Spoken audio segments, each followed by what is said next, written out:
Le coin lecture.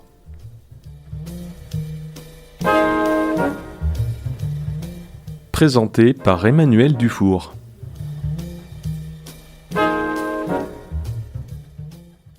Chères auditrices, chers auditeurs, bonjour et bienvenue dans ce 14e numéro du Coin Lecture, l'émission de Radio Libres en Périgord dédiée à la lecture de textes d'autrices et d'auteurs locaux et contemporains.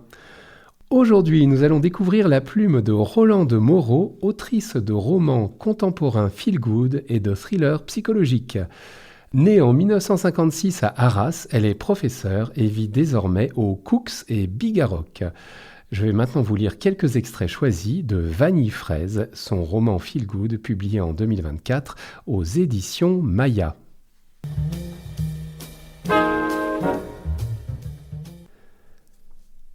Miranda.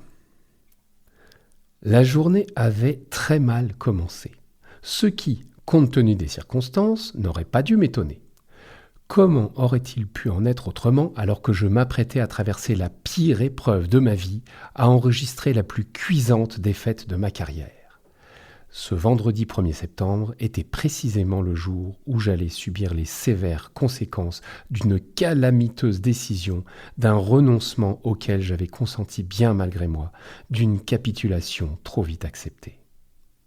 Cette pensée me taraudait, au point de me rendre fébrile et de me priver de mon efficacité coutumière, ce qui avait le don de me mettre de fort mauvaise humeur. Au terme d'une nuit très agitée, entrecoupée de nombreuses périodes d'éveil, je m'étais levé, la tête lourde et la poitrine oppressée. Incapable de me concentrer sur le rituel ordinaire de la toilette et du petit déjeuner, j'avais perdu un temps précieux dans mes préparatifs. Après avoir embrassé mon doux chéri à la hâte, j'avais quitté la maison précipitamment et filé sans me retourner, oubliant clé et parapluie dans le vestibule. Fatale erreur. Le charmant petit crachin du Nord était au rendez-vous. Une bruine dense, opiniâtre, qui, une fois qu'elle vous a ciblé, se conjuguait au vent malin pour vous détremper. N'ayant pas trouvé de place de stationnement à proximité du bâtiment où se situait mon bureau, j'avais parcouru à pied une interminable enfilade de rues. J'étais arrivé à destination suffisamment douché pour maudire mon d'étourderie, maudire ce jour sinistre, maudire le sort qui conspirait contre moi. Cheveux plaqués par la pluie, mon beau sac Prada dégoulinant, le manteau de même marque gorgé d'eau et, plus préoccupant encore, mes tout nouveaux escarpins abandonnant dans leur sillage de lamentables flaques boueuses, je ressemblais davantage à un chat mouillé qu'à une chef de service digne et respectable. Ruisselante et, de surcroît, en retard, la pire défaillance de toute ma carrière.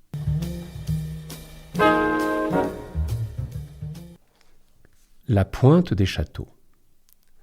Ce matin-là, à l'aube, les 3 randonneuses avaient été comblées. Le panorama époustouflant qui nous attendait sur la pointe des châteaux, à l'extrémité est de Grande Terre, avait tenu les promesses des guides touristiques que j'avais avidement compulsés avant le départ.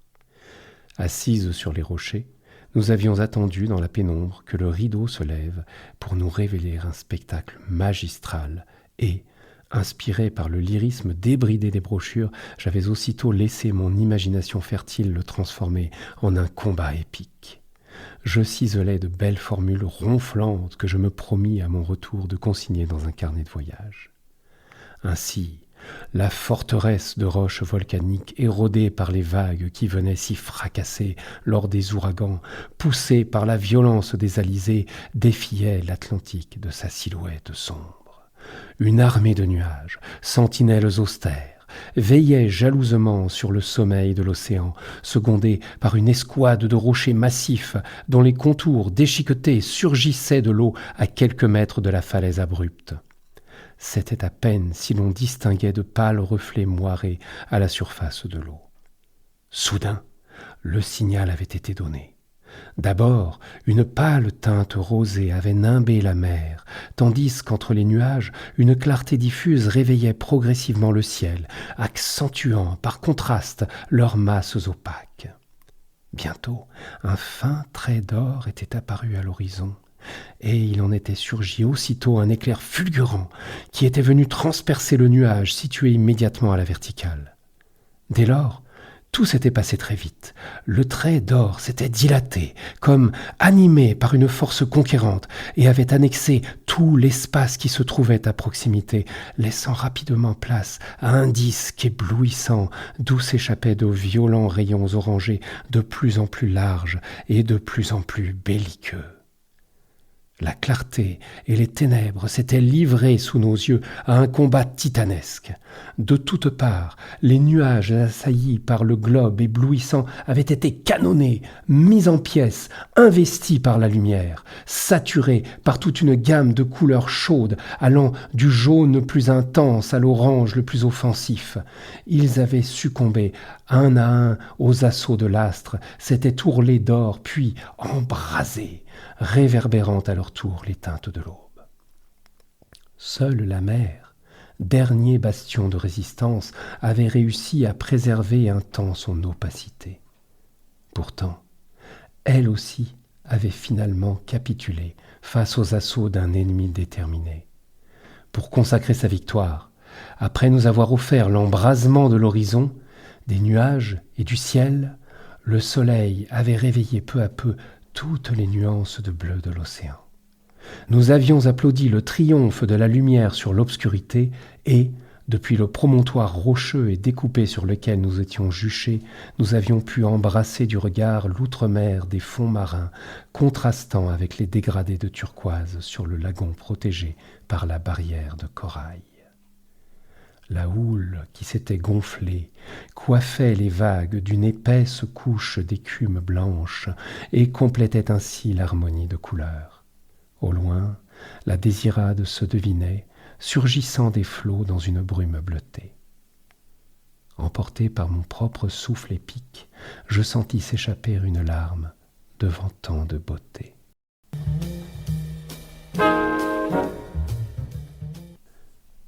Débordement carnavalesque. Je fus soudain tiré de mon extase par un bruit sec et puissant.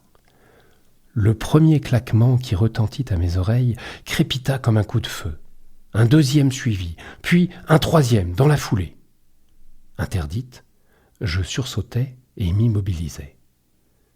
À 2 pas de moi, des adolescents et de très jeunes garçons, munis de longues cordes tressées ou de lanières de cuir terminées par des embouts métalliques, s'employaient à frapper le sol de toute leur force pour produire un maximum de bruit. Je fus impressionné par leur dextérité. Ils accomplissaient une sorte de ballet et évoluaient au beau milieu de la foule que leurs gestes menaçaient en permanence de lacérer. Cela commençait par un grand moulinet de bras qui envoyait la lanière de cuir cingler l'air, puis, d'un geste vif, il rabattait le manche en bois et l'embout de métal fouettait sauvagement le sol. Ils étaient déterminés, adroits et précis. Cependant, je ne fus que modérément rassuré lorsque l'un d'eux, un enfant de 5 ou 6 ans tout au plus, s'approcha dangereusement de moi. Il était concentré sur l'instrument qu'il avait en main, mais ne semblait pas se soucier des tendres mollets à portée desquels il le manipulait. Le coup partit. D'instinct, je me rétractai, crispé, anticipant la douleur cuisante. Mais le petit homme maîtrisait parfaitement l'exercice et le fouet cingla l'air et heurta le sol à un bon 30 centimètres de ma chair exposée. Une jeune femme, ayant surpris ma grimace et mon air étonné, éclata de rire. J'engageai la conversation avec elle pour essayer de comprendre ce que ces apprentis dompteurs venaient faire parmi les danseuses folkloriques. Elle rit de nouveau et m'expliqua qu'ils ne s'entraînaient pas pour un numéro de cirque, mais honoraient la mémoire des esclaves et évoquaient leurs souffrances en s'appropriant cet instrument de torture. Ils le détournaient de sa fonction initiale afin d'exorciser un passé colonial. Troublé par cet éclaircissement, et encore davantage par la mine enjouée de mon interlocutrice, qui me ramenait pourtant à la réalité d'un passé des plus sombres, je la remerciai, gêné, et veillai prudemment à prendre mes distances du fouettard en herbe. En partant, elle ajouta « Après les fouettards viennent les groupes à peau et la musique d'Akio. » Groupe à peau, c'était la 2e fois qu'on m'en parlait. Ça avait l'air d'être quelque chose d'important. Sans doute un groupe de musique créole entraînante. Hélas, Pas vraiment. À vrai dire, j'étais loin d'imaginer ce qui m'attendait. J'étais à peine remise de mes frayeurs qu'une plus grande encore me fut imposée, un effroi qui me fit blêmir et trembler. Un rire sardonique retentit soudain à 2 doigts de mon oreille, et lorsque je me retournai d'un bond, ce fut pour me trouver face à face avec une vision d'horreur, un être abominable, un géant qui me dépassait de 2 têtes et qui, les bras dressés au-dessus de moi, me menaçait d'un gourdin. Mon cœur bondit dans ma poitrine. Je sentis l'adrénaline parcourir tout mon corps comme un courant électrique. Mon estomac se contracta et des gouttelettes de transpiration apparurent sur le dos de mes mains alors même que celles-ci se glaçaient. Mon agresseur n'était pas seul. Un groupe d'individus grimaçants tout aussi effrayants m'encercla et m'entraîna dans une danse tribale au son de tambours frénétiques et de flûtes stridentes. Sur leur peau noire, de larges stries blanches avaient été peintes pour les transformer en autant de squelettes dégingandés. Coiffé de diadèmes surmontés de plumes noires moirées, le torse nu disparaissant derrière une avalanche de colliers de perles, de dents ou de coquillages, les reins ceints de feuilles de palmier, les pieds nus, il tenait d'une main une massue et de l'autre un bidon rempli d'encens d'où s'échappait une abondante fumée âcre. Agité de mouvements spasmodiques, il tournoyait en exécutant des contorsions disgracieuses. Des percussionnistes endiablés, tapant sur des tambours recouverts de peau de bête, les emmenaient à une cadence effrénée. C'étaient donc ceux-là les groupes à peau. Tour à tour, ils firent mine de se ruer sur moi, et je fus subjugué par les visages peints en blanc, les yeux cerclés de noir, les rictus sinistres dessinés à l'emplacement de la bouche, les crânes décharnés. La fête bon enfant tournait au cauchemar. Était-ce d'ailleurs encore une fête ? Cela se voulait davantage l'expression de revendications identitaires. Des guerriers fous aux masques de mort étaient entrés en transe et menaçaient de m'emporter, de me jeter un sortilège. Une énergie considérable se dégageait de leur danse macabre. Ils étaient en communication avec l'esprit de leurs ancêtres esclaves et voulaient me faire expier une intrusion dérangeante et inopportune dans leur cérémonie mystique. En franchissant les barrières derrière lesquelles les spectateurs se tenaient sagement rangés, j'avais rompu le pacte. Je m'étais immiscé dans un monde interdit, un monde dans lequel je n'avais pas ma place. Pire encore, j'étais l'incarnation du mal qu'ils cherchaient à exorciser. Mes bons sentiments naïfs, ma soi-disant tolérance ou fausse bonne conscience étaient violemment rejetés comme autant de faux semblants hypocrites. Je devais faire face aux horreurs du passé, être pleinement lucide. En un éclair, je revis les effroyables personnages qui m'avaient tant troublé au musée quelques jours auparavant, démons maléfiques issus d'un monde effroyable. Ils semblaient s'être réincarnés ici, pour venir hanter les vivants. Au moment où le cercle allait se refermer, je sentis mes jambes se dérober sous moi. Ma tête fut prise de vertige. Une immense fatigue s'empara de moi, ma vision se troubla et je me mis à trembler de la tête aux pieds. L'odeur pénétrante de l'encens contribuait à mon malaise et de connivence avec mes tourmenteurs, le soleil m'asséna le coup fatal. Je me mis à vaciller. Au moment où j'allais chavirer, en un flash, je crus plonger de nouveau dans le gouffre qui avait bien failli m'avaler jadis. La tragédie qui avait brisé ma vie, brisé nos vies. Des années auparavant, cette nuit profonde de décembre, le crissement des pneus, le bruit sourd de l'impact, et puis plus rien. Le néant, le trou noir, l'odeur du sang sur l'asphalte, le bonheur fracassé. J'avais cru pouvoir tenir le chagrin à distance grâce à Miranda. Mais il ressurgissait soudain du passé, avec la force, la précision, l'efficacité dévastatrice d'un boomerang. Je voulus crier un prénom, mais aucun son ne sortit de ma bouche.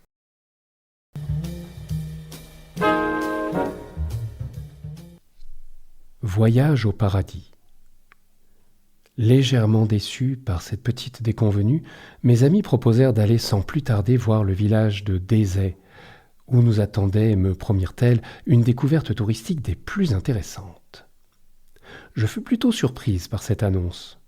Je ne me souvenais pas d'avoir lu quoi que ce soit de particulier dans mes brochures.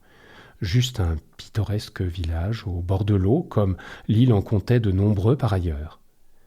Mes compagnes, pour leur part, frétillaient de joie. Elles chuchotaient entre elles, gloussaient de plaisir, tout en refusant obstinément de m'expliquer ce qui les mettait dans un tel état. J'étais intrigué par un tel comportement, je ne les savais pas aussi cachotières et puériles. Sur le court trajet, je sentis nettement une certaine excitation grandir parmi mes passagères. « On pourrait commencer par le port de pêche. »« Oui, bonne idée. De là, on a une très belle vue sur Grand'Anse. Et surtout, on verra le ponton d'où partent leurs bateaux. »« Super ! Ensuite, on ira directement à l'église, monter sur le parvis. »« Parfait. Le commissariat est juste à côté, sur la droite. On ne pourra pas le louper. Il paraît qu'ils ont aménagé un musée à l'intérieur. J'espère qu'on trouvera facilement le petit restaurant au mur rouge. On pourrait peut-être y dîner. Et il ne faut pas oublier le bar Catherine. Moi, je veux voir la Lodge Coco et le hamac où l'inspecteur se repose. » Cette dernière intervention fut celle de Julie, qui semblait plus impatiente encore que les autres de découvrir toutes ces merveilles touristiques. Un hamac, l'inspecteur, leur bateau. J'étais intrigué. De quoi pouvait-elle bien parler ? Et elle semblait avoir une connaissance si précise d'un lieu où, sauf erreur de ma part, elle n'avait jamais mis les pieds. Les explications qui suivirent ne firent qu'ajouter un degré supplémentaire à ma stupéfaction. Elles étaient en pèlerinage, lancées sur les traces des protagonistes de Meurtre au paradis, un feuilleton britannique dont la BBC venait de recommencer la diffusion. Ils en étaient à la 14e série. J'étais tombé sur un de leurs épisodes par hasard un jour où, désœuvré, je cherchais quelques programmes légers pour me distraire, mais j'avais rapidement changé de chaîne, ébahi que quelqu'un puisse s'intéresser à de telles niaiseries. Avec une moyenne de 8 épisodes par série, durant chacun environ 1 heure, cela faisait une quantité impressionnante d'intrigues vaguement ficelées, de rebondissements prévisibles, de courses-poursuites bricolées. Les personnages stéréotypés étaient joués par des acteurs en manque d'inspiration, dont le jeu consistait essentiellement à deviser, bras croisés ou mains dans les poches, tout en échangeant des regards entendus, soulignés par des mimiques simplistes, quand ils s'apprêtaient à résoudre une énigme ou, au contraire, en roulant des yeux ronds quand le mystère s'épaississait. Malgré leur air naïf, les forces de l'ordre faisaient toujours preuve d'une perspicacité époustouflante, de pouvoir de déduction inégalé pour résoudre les énigmes, ce qui ne devait pas être le cas de leur public. Le recours systématique aux explications détaillées pour décrire une scène à laquelle nous venions à peine d'assister me faisait soupçonner que l'audience cible de la production devait être les résidents Kakoshim d'une maison de retraite. Finalement, ce qui m'avait asséné le coup de grâce, c'était la piètre qualité du doublage. Les personnages n'avaient pas l'air convaincus par les répliques qu'ils échangeaient sur un ton où perçait soit une désinvolture manifeste, soit une préoccupation factice. Je me gardais bien de formuler la moindre critique, de laisser paraître la moindre trace de désapprobation, de lancer le moindre regard moqueur. Au contraire, avenante et manifestant même un intérêt à peine fin, je suivis les fans de la série à travers les rues de la petite bourgade qui, au demeurant, était vraiment charmante. Le cadre à lui seul valait largement le détour, mais en outre, la réputation du feuilleton policier avait eu quelques retombées bénéfiques sur la commune. Ici, les espaces publics étaient impeccablement entretenus, la pelouse des jardins fraîchement tondue, les massifs de plantes tropicales fleuries en abondance, les cases créoles toutes pimpantes, toutes repeintes à neuf de couleurs vives et gaies. Pas une verrue disgracieuse, pas une seule ruine pour gâter le tableau, pas un seul graffiti pour défigurer murs, portes et fenêtres dans ce parfait décor de carte postale. Ce condensé d'ambiance créole. Le bord de mer était particulièrement soigné et entretenu et cherchait à lui seul à symboliser toutes les Antilles. Devant la Lodge Coco, où avaient été tournées de nombreuses scènes, je ne pus m'empêcher de penser à la manne que représentait le programme télévisuel pour ses propriétaires. Ils en avaient fait une location de vacances, et avec la publicité que leur apportait la série, leur calendrier de réservation affichait complet toute l'année. Nous explorâmes consciencieusement tous les hauts lieux où se déroulaient les aventures de l'inspecteur et de ses acolytes. En arrivant devant le presbytère converti en commissariat fictif, je poussai néanmoins un discret « ouf » de soulagement lorsque Monique constata, un peu désappointée, que le musée était temporairement fermé. Pour la consoler, je lui désignai l'église située juste à côté et dont la porte était ouverte. Nous pénétrâmes dans une nef singulièrement lumineuse, aux murs peints en blanc, dans laquelle nous accueillit dès l'entrée une incroyable gerbe de fleurs locales, de celles que nous avions admirées au jardin botanique. Vision inattendue dans ce lieu de recueillement. Le bouquet flamboyait et semblait une torche vivante. Les tiges vigoureuses d'oiseaux de paradis projetaient bien haut leurs flammes rouges orangées, mais ce qui capta principalement mon attention, ce fut d'énormes roses de porcelaine rouge écarlate, largement épanouies, qui tendaient vers nous leurs pétales ourlés de blanc. Elles étaient si parfaites que je les crus d'abord artificielles. Mais leur chair, bien pulpeuse, épaisse et vernissée, s'exposait sans pudeur et aspirait voracement la lumière. Fleurs du désir, plus ardentes, sensuelles et provocantes que leurs homonymes métropolitains, ces roses méritaient bien leur surnom anglais de torches de gingembre et ne faisaient aucun mystère de leur symbolique érotique. Ce bouquet tranchait nettement avec les brassées de fleurs de lys virginales qui ornaient traditionnellement les églises sur le vieux continent. Sa présence dans un lieu saint me sembla déplacée et inconvenante jusqu'à ce que j'aperçoive peinte sur le mur d'un autel consacré à Marie une fresque représentant les mêmes plantes à l'exubérance voluptueuse.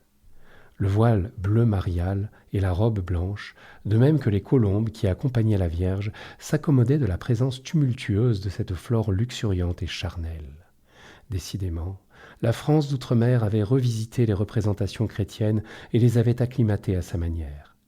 Le résultat était ensorcelant, et je souris en pensant que ce détail avait dû échapper à la vigilance des cinéastes de la série britannique.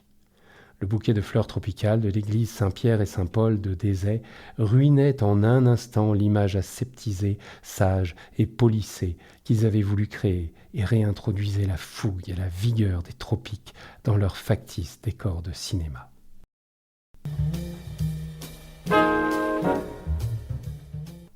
Escapade à haut risque. Ce fut à ce moment-là que je pris conscience de la pertinence des conseils que je n'avais pas suivis. De gros nuages sombres s'étaient massés en contrebas, formant une corolle autour du sommet et dérobant à mes regards tout le paysage situé en contrebas. Une mer cotonneuse, blanche et grise s'était substituée à l'outre-mer et à l'azur de l'océan. Toujours plus conquérante, cette houle vaporeuse se gonflait et montait à l'assaut du sommet. En un quart d'heure tout au plus, il fut enveloppé à son tour, et je disparus dans les brumes avec lui. La veste légère que j'avais enfilée s'avéra aussitôt bien trop mince pour me protéger du froid cinglant qui s'abattit sans crier gare. Après avoir transpiré à grosses gouttes pour arriver jusqu'ici, tout à coup je grelottais, et mon t-shirt mouillé de sueur ne faisait qu'accentuer l'inconfort. Mais ce ne fut pas la seule complication. Soudain, plus de visibilité, plus de repères, et une descente qui promettait d'être périlleuse et semée d'embûches sur un sol inégal, désormais humide et glissant. Le chemin était certes balisé, mais encore fallait-il retrouver les panneaux confisqués par le brouillard. S'éloigner du tracé, n'était-ce que de quelques pas, c'était courir le risque d'errer toute une nuit au milieu d'amas rocheux, de se fouler une cheville, voire de se casser une jambe, ou de faire une chute mortelle sur une pente accidentée. Pour couronner le tout, les vapeurs sulfureuses, prisonnières de la brume, ne parvenaient plus à s'élever vers le ciel et rampaient au sol, où elles répandaient un air vicié, acide et toxique. Cela piquait à la gorge, dans le nez, dans les yeux. Combien de temps allait-il me falloir pour sortir de ce pétrin où m'avait entraîné un entêtement stupide ? Allais-je seulement réussir à retrouver la voie par laquelle j'étais arrivé ? Je crus me souvenir qu'elle était sur ma gauche. Mais une tentative malheureuse me convainquit rapidement que je faisais fausse route. Sous mes pas, le sol plongeait brutalement et la puissante odeur d'œufs pourris m'informa que j'étais au bord d'une fissure. Et si je succombais aux émanations toxiques ? Si je mourais là, sur place, empoisonné, asphyxié par ces vapeurs sulfureuses ? Condamné par ma propre témérité, pour avoir voulu prouver que j'étais valeureuse. On retrouverait d'ici quelques jours mon corps inanimé. Quelle fin idiote!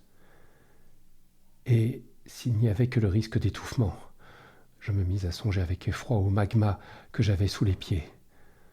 La soufrière n'était pas un volcan éteint.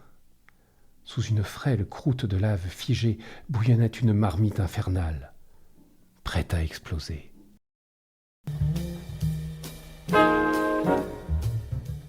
Vous venez d'entendre quelques extraits de Vanille fraise de Roland de Moreau aux éditions Maya, que vous pouvez vous procurer à la Fnac, sur Amazon ou sur le site de l'éditeur.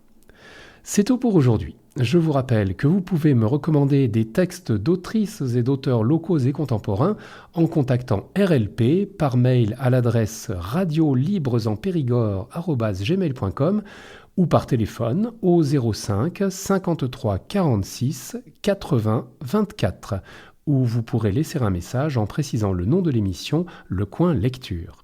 Merci de votre écoute et à la prochaine fois.